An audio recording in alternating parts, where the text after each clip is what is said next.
Hello बच्चों, कैसे हो आप सभी। उम्मीद करता हूँ सभी अच्छे होंगे।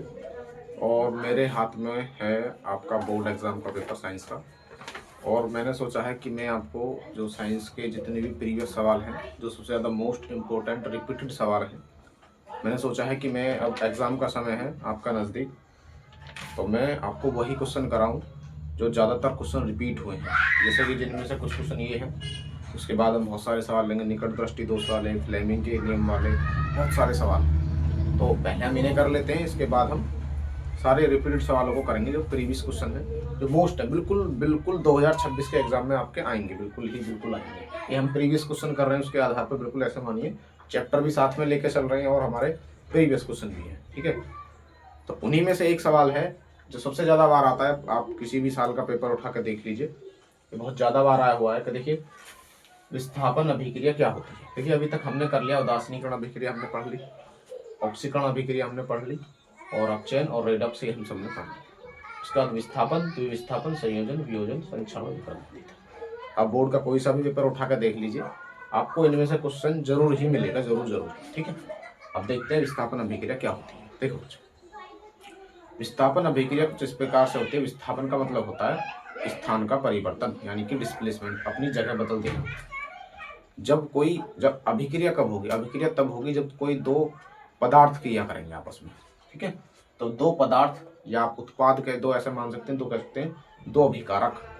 जब दो अभिकारक आपस में क्रिया करें, जैसा कि जो अभिक्रिया रिएक्शन होने से पहले जो होते हैं वो अभिकारक कहलाते हैं, अभिक्रिया होने के बाद जो होते हैं वो उत्पाद कहलाते हैं।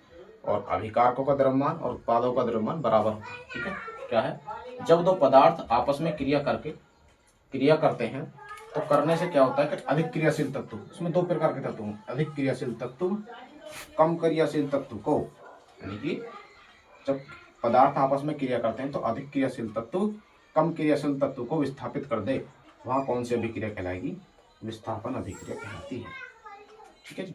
कैसे, किस प्रकार से हम देखते हैं इसे? कैसे? मानिए ये मेरे पास ए है, ठीक है, और ये मेरे पास बी सी है। ये मेरे पास मान लीजिए ये अधिक क्रियाशील है, ठीक है, अधिक क्रियाशील है।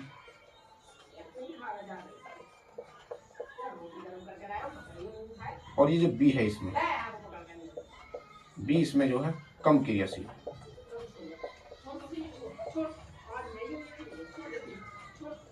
तो इसमें क्या होगा? ये अधिक क्रियाशील, इनको हम बोलते हैं अभिकारक। ये अभिकारक हैं और उन्हें बनने के जो बाद आते हैं वो हमारे उत्पाद होते हैं। इसकी मैंने परिभाषा बड़ी आसान सरल शब्दों में लिखवाई है ताकि आप आसानी से याद कर सकें, ठीक है। तो बिल्कुल टफ लैंग्वेज नहीं है, बिल्कुल सीधी सिंपल, आप आराम से भी याद कर सकते हैं कि जब दो पदार्थ आपस में क्रिया करते हैं तो अधिक क्रियाशील तत्व कम क्रियाशील तत्व को विस्थापित कर देता है। यही अभिक्रिया क्या कहलाती है? विस्थापन अभिक्रिया कहलाती है, ठीक है। तो ये अधिक क्रियाशील है, तो इसमें से ही कम क्रियाशील तत्व को विस्थापित कर देगा, तो ये मेरा बनाएगा AC प्लस के B। समझ गया मेरी बात? अब केमिस्ट्री है तो बिना रिएक्शन के तो बात होगी नहीं, तो इसका हमें एग्जाम्पल जरूर देना होगा कि केमिस्ट्री में बिना एग्जाम्पल के बात बनती भी नहीं है, एग्जामिनर आपके नंबर काट लेगा नहीं तो, ठीक है। मैं इसका सबसे अच्छा एग्जाम्पल लेता हूँ। मानिए CuSO4, ठीक है, और CuSO4 की मैं अगर क्रिया कराता हूँ Fe से, ठीक है जी, ये मेरे अभिकारक हैं और जो बनने के बाद आएंगे वो क्या आएंगे? उत्पाद। CuSO4 का क्या नाम है? Copper sulphate. क्या नाम है इसका? Copper sulphate. Copper sulphate, CuSO4 का कॉपर सल्फेट। Fe क्या है? Fe है हमारा आयरन। और कॉपर सल्फेट को हम एक नाम से और जानते हैं, पता है आपको? इसको जानते हैं नीला थोथा के नाम से। नीला थोथा के नाम से हम इसे जानते हैं। जब अब एक बात बताइए, इनमें कॉपर अधिक क्रियाशील है या Fe अधिक क्रियाशील है?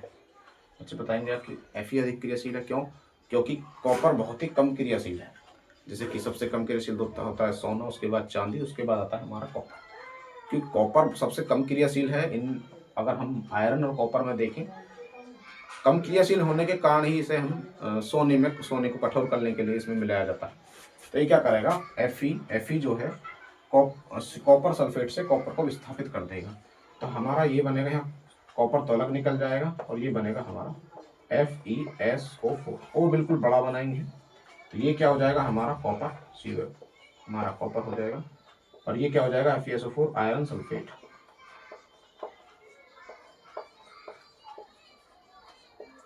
और आयरन सल्फेट को भी हम एक थोथे के नाम से जानते हैं, इसका नाम होता है हरा थोथा, हरा थोथा।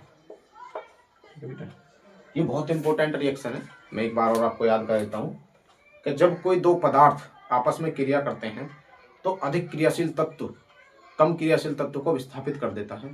तो यही अभिक्रिया क्या कहलाती है, हमारी विस्थापन अभिक्रिया कहलाती है। ठीक है, उसके बाद मैंने आपको एग्जांपल देके बता दिया, अगर ये A अधिक क्रियाशील है और ये B कम क्रियाशील है तो इससे A B को विस्थापित कर देगा तो AC बनते हैं। ये मैंने 4 एग्जाम्पल आपके लिए, असली एग्जाम्पल तो कॉपर सल्फेट ही होगा। कॉपर सल्फेट की क्रिया अगर हम Fe आयरन से कराएंगे तो अब कॉपर अलग कर देगा क्योंकि Fe अधिक क्रियाशील है और कॉपर कम क्रियाशील है। ये अधिक क्रियाशील है, Fe क्या है अधिक क्रियाशील, अधिक क्रियाशील, ये सब जानते हैं क्योंकि Fe में आप जानते हैं जंग भी लोहे में बहुत जल्दी लगता है।